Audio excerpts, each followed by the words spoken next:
The AP Top 25 is out. The Big Ten signs a record-breaking deal and so much more going on here on the Big Me Kickoff. I'm your host, Kevin Noon, and welcome. It is Friday, August 19th, a wonderful week for all. Why is it so wonderful? Buckeye Huddle has launched. That's right, Buckeye Huddle, the site with myself, Mark Givler, Alex Gleitman, Tony Gerdeman, Tom Orr, Ross Fulton, Justin Whitlatch, Devin Ratcliffe. So much going on. Great site. I am so excited to be part of it. I wanted to start the show talking about it. Obviously, a lot of my followers out there already are aware.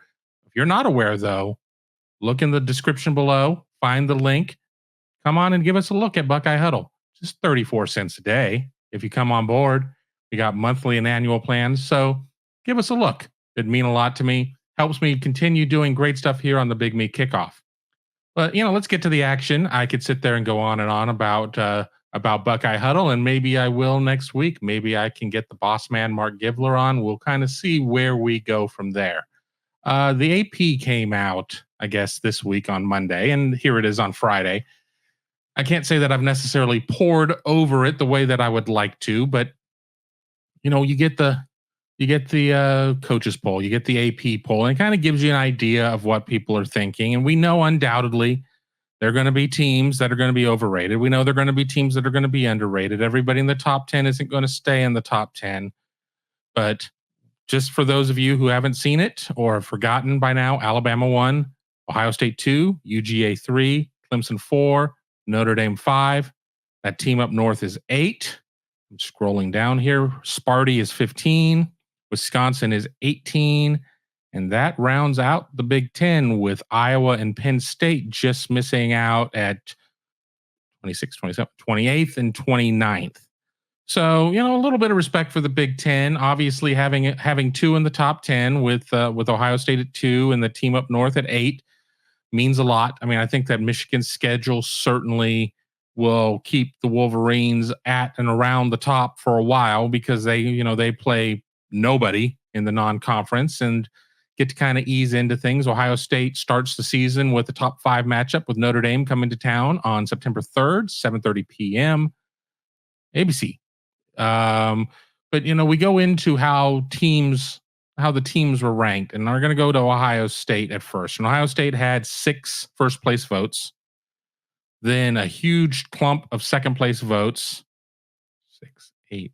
Like 10 third place votes and 1 fourth place vote. A writer from Kansas, Kellis Robinette from the Wichita Eagle. He has Alabama 1, Clemson 2, Georgia 3, and Ohio State 4 with Notre Dame 5. What are your thoughts on that? Is that, do you find that disrespectful? I mean, I don't know why you would find it necessarily disrespectful. It's not coming in and ranking you 4th. But Clemson, too, based on what we saw out of Clemson last year, and I know Clemson got better as the year went on, but, the start was about as bad as it could get. He has Alabama 1 like most people do, Georgia 3. I mean, they're the defending national champions. But, let's I'm going to jump in here, and it's a fantastic site. It's called College Poll Tracker. It used to be called College Poll Stalker. I guess in today's society, Tracker is a little bit better than Stalker. And as I sit here and I look, Alabama has everybody voting them 1 except for 2, 4, 6, 8, 9. So 9 people didn't do that. And the people who didn't vote them 1 voted them 2. So not a huge range right there when you look at them. Let's look at Georgia really quick, who got the other 3 first place votes. It's funny. Somebody had Georgia 5th, and that's Jonas Pope. Let's see where Jonas Pope is from Raleigh, from the Raleigh News and Observer. He has Alabama, Ohio State. He has Notre Dame 3, Michigan 4, and Georgia 5. So, that's pretty interesting right there where you have that clump. I mean, on his lineup, he has Ohio State 2, and then, the Ohio State opens the season with the number 3 team and then closes the season with the number 4 team. So, the thing is it will all start to sort itself out as the year goes on. It's not where you start, it's where you finish. The AP poll has nothing to do with the college football playoff. The coaches poll has nothing to do with the college football playoff. It's those men and women in the room in Grapevine, Texas, that make all those decisions. Now, don't believe for a second that they're not aware of what the polls say, but they, according to the charter, start fresh each week that they start doing the polls, which I don't think really start until like November, and just build it build it top down and go from there. So, what are your thoughts on the AP poll? I'm mildly interested in it. I mean, it certainly helps when you're writing stories talking about the upcoming game being a top 5 game. There will not be a poll update between now and then. So, no, there we go. But let me get to really the big news of the week, and that was the Big Ten media rights agreement. That is a whole lot of money. Whether or not it is 7 billion, 8 billion, I mean, what's $1 billion amongst friends? I tried to win the $1 billion Mega Millions, didn't win it. I'll promise you this. If I do win $1 billion in the lottery, I won't give up the podcast. I enjoy connecting with you guys too much. Now, I may be doing it offshore. I may be doing it less frequently. I may not be looking for super chats, but then again, I really do enjoy talking with y'all. But, let's get to the point of, $7 billion, $8 billion split amongst 16 teams. And honestly, it sounds like Kevin Warren in the upcoming interview of Real Sports with Brian Gumbel is going to say, he says in there in the transcript that he wants to get it to 20. So obviously you have to find value there to be able to do that. And according to some of the reporting out there, the national reporters, there are escalator clauses in this contract. So if the Big Ten does get up to 20, it could get up to $10 billion over the course of 7 years. And why are 7 years significant? Well, 7 years are significant because the Big Ten under Jim Delaney took a shorter deal to get back in line. The Big Ten, once again, is taking a shorter deal to get back in line. The Big Ten will be back in line 7 years from now, before the ACC, before the SEC. So the Big Ten breaks the bank right now, and then the Big Ten is going to be able to break the bank again. And, if we're looking at a 20-team Big Ten that has escalator clauses that take it up to 10 billion, where do you go from there? Well, obviously 11 billion or 12 billion or 20 billion. I mean, it's pretty amazing with where things are going. But the biggest thing that I've had people talk to me about is Noon, where am I going to find my favorite team? And if you're watching this show, your favorite team is probably Ohio State. If not, I'm sorry if I've ever offended your team. It's not my goal. But I am catering to Ohio State fans because this is an Ohio State show. So where are you going to find them? Is Ohio State going to get stuck on streaming? Well, one of the things that I think that was really avoided was the fear that Amazon or Apple was going to end up in this deal and that they were going to get an exclusive window type of situation of where 14 games would end up there and that there would be a very real chance that every team might show up there at some point. As of this point, there's nothing in there for Amazon or Apple. However, there is a streaming component when it comes to NBC's streaming channel, Peacock. And right here, I have all of the inventory. So let me kind of read you some of theirs and we'll work our way backwards. So we'll start with NBC. Let's remember that this rights deal goes into place in 2023 and then goes, the 7 years. So in 2023, NBC will get 16 regular season games. And then from 24 through 29, it'll get between 14 to 16 regular season games. I'll explain that in a second. They'll get a Black Friday primetime game, Nebraska, Iowa, maybe. We'll see. Labor Day, Sunday primetime game. So if you start the season off with, one of those big out of conference things, you could end up there. And you're going to get the Big Ten championship game on NBC. Again, these are NBC. This is not Peacock. In 2026, they get one. What will Peacock get? 8 games, 8 regular season games from 2023 through 2029. No more, no less. So if you're only getting 8 games, I mean, it's not a situation of where BTN has a deal in its formation that the Big Ten has to put every team on for one out of conference game and one in conference game. There's no such situation here in terms of Peacock. So does that mean that your lower viewed teams end up there? Maybe. Do they maybe want to try and put some bigger ones in there? Well, it's potential. They could try and set it up to where they could get giant fan bases to have to sign up for Peacock.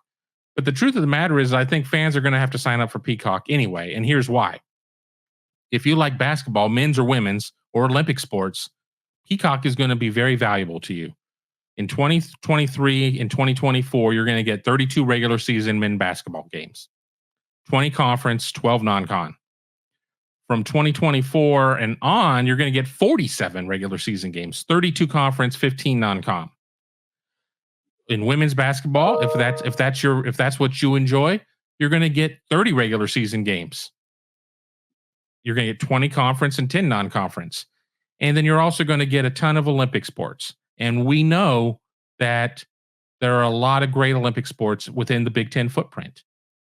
Wrestling, hockey, track and field, soccer, volleyball, both, men's and women's side. There's going to be a lot of value there. And I'm not getting a kickback from Peacock. I don't even have Peacock at this point. I've got a year. To sit there and figure that one out. Now, what does this mean if you want to sit there and watch some of these things at a bar? Well, they better have Roku sticks. They better have good bandwidth. You may never get on your phone. You never may be able to get on your phone Wi-Fi at a restaurant because they may have to put all of their bandwidth towards streaming. It'll be interesting. Let's jump to CBS. CBS 2023 is kind of a weird situation because it's year one of the Big Ten deal and the final year of the SEC deal, unless there's some sort of buyout. So because of that, the CBS is only going to get 7 regular season games in 2023. From 24 to 29, that's going to be 14 to 15 once SEC goes to ABC, ESPN, ESPN2, et cetera, et cetera, et cetera. CBS also is going to get a Black Friday game. So you could sit there and have, obviously we know, the importance of, the Nebraska, Iowa. Maybe you end up having Wisconsin, Minnesota, the Axe game on Black Friday. I would watch. I absolutely would watch. Granted, they're going to every other year. I'm potentially going to be on my way to Ann Arbor for the end of the season, so I don't really get to watch those. CBS is going to get 2 conference championship games, 24 and 28. When it comes to other sports, men's basketball, 9 to 11 regular season games, which doesn't starting in 23 to 24. That number is going to go up to 15. 13 of them are going to be conference. They're going to get the semifinal and championship games of the men's basketball tournament. That's not really different than now. Women's basketball, no regular season games. They will put on the conference championship game, the championship game of the women's Big Ten basketball tournament, and nothing for Olympic sports. So at least as of this point, it doesn't sound like anything's getting farmed down to Paramount Plus, which is CBS's version of their streaming channel. But things can change. Things can change, and I'll get into that here in a minute. Apparently, I opened up the Fox one twice, or I opened up the wrong one twice. Well, they have Fox listed as CBS here on the Ohio State channel. So, whoops. Big Ten Network is going to get 38 to 41 football games in 23, 38 to 41 max in 24 through 29. They're going to have 126 games in men's basketball.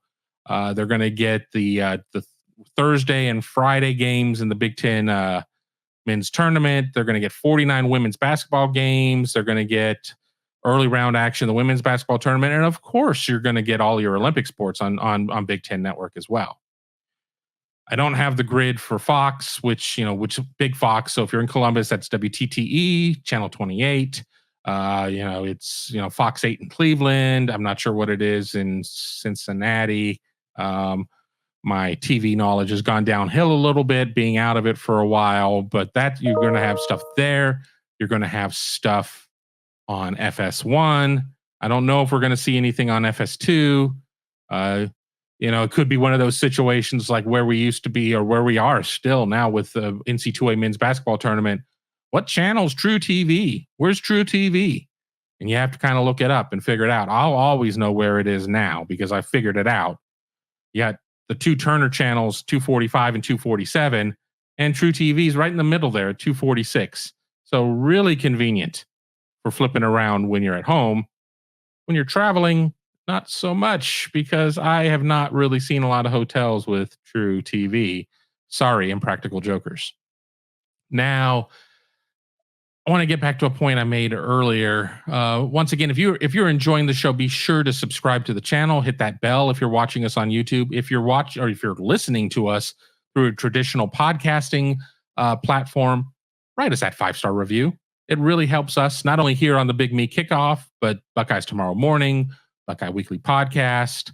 I'm not sure what the name of Alex Gleitman's podcast is at this point. We're going to have a lot more podcasting equipment or podcasting shows coming up here in the coming weeks as we continue to unfurl the banner for Buckeye Huddle. And by the way, Buckeye Huddle, have you heard? It is a brand new website that I am happy to be part of. Give us a check us out at BuckeyeHuddle.com. Get on board now before the start of the season and don't miss a single thing when it comes to Buckeye team coverage, recruiting, and the fastest growing community in all of Buckeye Nation. So BuckeyeHuddle.com is your stop for that.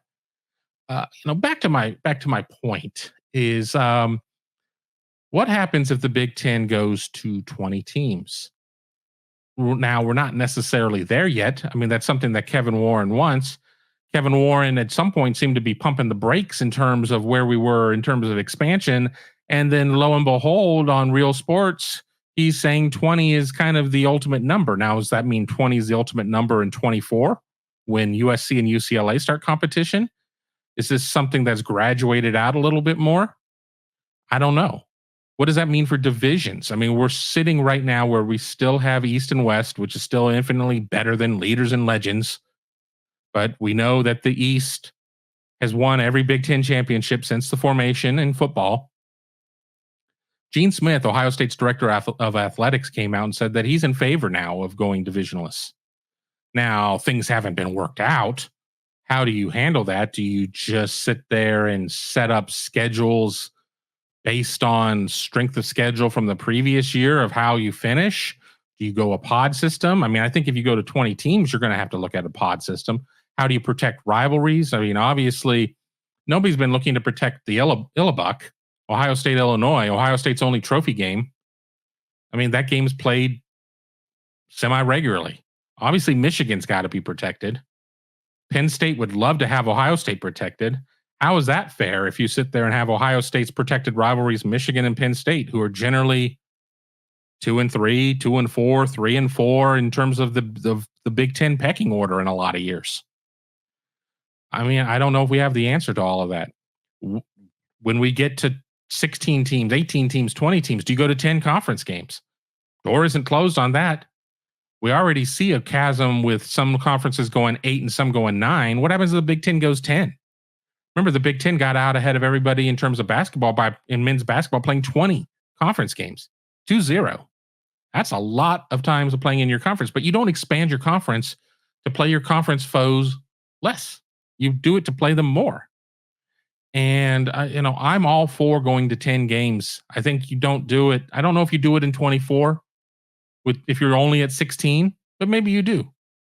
Maybe you do. I wouldn't be opposed to that because remember, you're playing 9 right now. So some years you get 5 at home and 4 on the road. Some years you get 4 at home and 5 on the road. Now it's going to be 5 and 5. So you're going to certainly get 5 games, 5 home games there. And then depending on what you do with your non-conference, with 2 games there, if you're playing a marquee national opponent and having to do a home and home, you may only get 6 because that second game, gosh darn it, better be at home because it takes money. It takes home draw, home gate, and everything else to make sure that the machines are running. But when you're getting all this additional money from the TV deals, that helps offset it. Now, who does that hurt? Does that hurt Varsity Club? Does that hurt Tommy's? Does that hurt the gear stores? Does that hurt, things like that? The campus community that gets the draw. Imagine having like 8 home games. You get 5 conference home games in the 9 game situation. Then your whole non-conference is at home. There's a big difference between 6 and 8. Yeah, Kevin, it's 2. Well, I know. I was told there'd be no math. But you get to sit there and that's a lot more money, a lot more economic impact for your community. So I don't know. I don't have all the answers to that. One other thing that we learned from Gene Smith, we learned a lot. It was a really good press conference with Gene. He was very forthcoming, but he was also very honest that he's like, I don't have a lot of answers to this, and this, and this, but we're talking about it. We're going to see the Big Ten go away from announcing conference schedules years in advance. Now, your non-conference games, sure, those are going to be announced when you sign them. We know games going into the 2030s with Ohio State. Fat bleeping chance that we're going to see some of those games survive, in my opinion. But now we could go as far as October the year before we learn the conference schedule. So does that mean we're not going to see traditional home and homes anymore? I mean, especially if you go divisionless, then it's you don't have to play Rutgers and Maryland each year if you're Ohio State. You could play Rutgers in 2024 in Columbus, and then you might not play them in Piscataway until 27. So you might not have those home and homes. Only teams that you would have home and homes against would be the ones that would be your protected rivals that would be on the schedule every year. So it'd be an opportunity to be able to get around and make sure that you, as a student athlete, would get to play everybody in your 4 years, potentially, based on the number of games. But, I also see it as a situation of, not a lot of people are like me and plan their hotel travel a year out in terms of going to Big Ten cities. But sometimes it's really hard to get into the hotels close to the venue. I'm looking at Penn State. Not a lot of hotels in State College, and the prices are off the chart for Altoona. So what do you kind of do there? So it'll be interesting. I mean, a lot have changed. The more we think we know, the less we actually know. That's where we are. What are your thoughts on the money? What are your thoughts on the spread of the games between multiple networks? What are your thoughts about ABC, ESPN being out of the mix? And I haven't forgotten about you who got in on my show early in the week. I'm going to read those comments because I got a lot of great comments. I just wasn't prepared to do it today. There was enough news that I wanted to make this a fresh topical show and not a recap show. But we're going to try and go 3 days next week. Whether it's Monday, Wednesday, Friday, we'll have to kind of see as we get closer to the start of the season. One last thing I'll throw out to those of you who have followed me at my previous stops and read some of my content. What do you want to see for game week coverage from me? Give me some ideas. Are you a fan of Tail of the Tape? What do you enjoy? I want to know because I do this for you guys. I do it for you. I don't write because I have some sort of frustrated bug in my soul. I write for you guys. So I want to know what you guys want to read. So let me know. I want to know. And if you want to just reach out to me privately, you can always email me let me find the banner here, at kevin@buckeyegrove.com, my old email address. Send it there. I've gotten a lot of great emails from people before. I assume if people message me there, they don't want me really to mention who they are. So that's fine. It's between you and me at that point. So we'll kind of go from there. But once again, I just want to tell you how excited I am about BuckeyeHuddle.com. Please check it out. All the information is down below. We got it there. Get on board before the start of the season. You won't be disappointed. I promise you. You got my seal of approval on that. I promise. But until then, I think we're done for the week. So have a wonderful, safe, happy, healthy weekend. Enjoy your friends, family, everything else. Enjoy some preseason NFL football. We're a little bit more than a week away from 0 week in college football.